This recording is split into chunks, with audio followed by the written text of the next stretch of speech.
Behold this beautiful Jaguar XJS. There's a few of them actually. In full V12 mode as well. I'd hate to be fueling that in these current economic times. Goodness me, you need the wealth of a small oil magnate behind you, wouldn't you? This one's the convertible model, slightly less attractive, I think, than the pure beauty of the hardtop version with its flying buttress rear design. I'll show you now. Look at that. Oh. That's one hell of a design, that, isn't it? And it is lovely to see an old Golf that isn't in the dreaded GTI spec. I say dreaded simply because there's so many of them.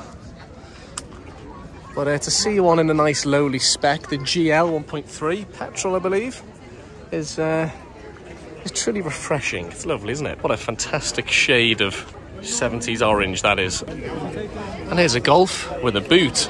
Volkswagen Derby. This original Dublin car in incredibly good condition. And considering the amount of Golfs that have been rescued, restored, etc., I don't think too many old Derbys have. Well, isn't this a rather lovely E30 convertible?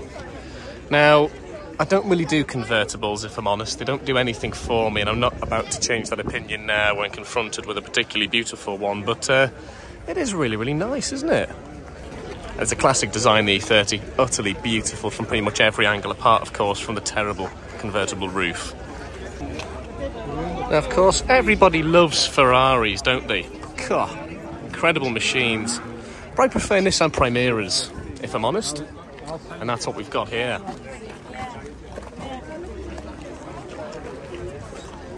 Oh, that really is a slice of my childhood there, certainly.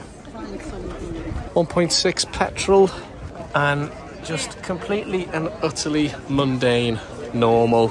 Some would accuse it of being boring, but that's exactly what I'm into and what this channel is all about. A celebration of the average, a love of the ordinary, and that's exactly what the Nissan Primera is. Yeah, you can keep your Ferraris and your Mercedes and all that, and yeah, they are lovely, but old Primeras, yeah, they rock my boat, all right. And as we all know, Volvo Estates are the best cars in the world. I'm not one bit biased in saying that, of course. No, not one bit. But these are quality. And a real perfect example of utilitarian motoring, these. Solid, reliable. Not particularly stylish, but these are very much function over form. And as a result, they sold millions, and there's still plenty left. So, yeah, they were definitely doing something right with this. Now, for anyone with a hankering for old Rovers like myself, you'll notice this design, because it is, of course, that of the Rover 200. This is a Honda Concerto, which was a joint development between Honda and Rover towards the late 80s and early 90s. I've seen a few of these at shows recently. I really like them. Do I like them more than the Rover 200 series? Oh, not sure. It's a toss of a coin. I think I'd probably rather this if I was concerned about reliability, which, of course, owning an old Rover, you almost certainly would be. But it's a brilliant design. I love that kind of wraparound glass design, rear quarter and rear windscreen combination. That looks fantastic. What a beautiful interior that is. Look at that upholstery. I seem to say that on every car, but that really is something special. Here is something of an unsung hero of the executive world, a Mazda 626. UK import, as you can see there, with the UK reg. The old security feature there of the plate being engraved into the glass on every glass panel. F218MBL. Non-original alloys, which is a shame, but you can't win them all. I actually know of two of these that are seemingly abandoned around various places in Dublin. I know of an 88 plate, I think it is, and a facelift 95, both of which have been un-NCT'd for many, many years, sadly, but these are great cars. And here we have something of a, well, I mean, how would you describe the Citroen Ds? It's hard to put into words, really, isn't it? a technological marvel, a trailblazer. Yeah, all of those things. They just look incredibly funky, don't they? What a design that is. I mean, it could only be a Citroen. Could only ever be a Citroen. I say technologically revolutionary because, of course, it had the hydraulic suspension, which meant it felt like you were driving on a cloud or a lovely comfy mattress or sofa. Incredibly comfortable, these old things. And, of course, it's a technology that was replicated in later Citroens, CX, the BX, Xantia, Zara, XM, all those cars.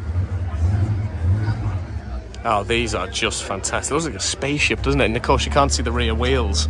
Again, that was also pioneered by Citroen and used, I think, most notably in the CX and the BX later on in the 80s and 90s.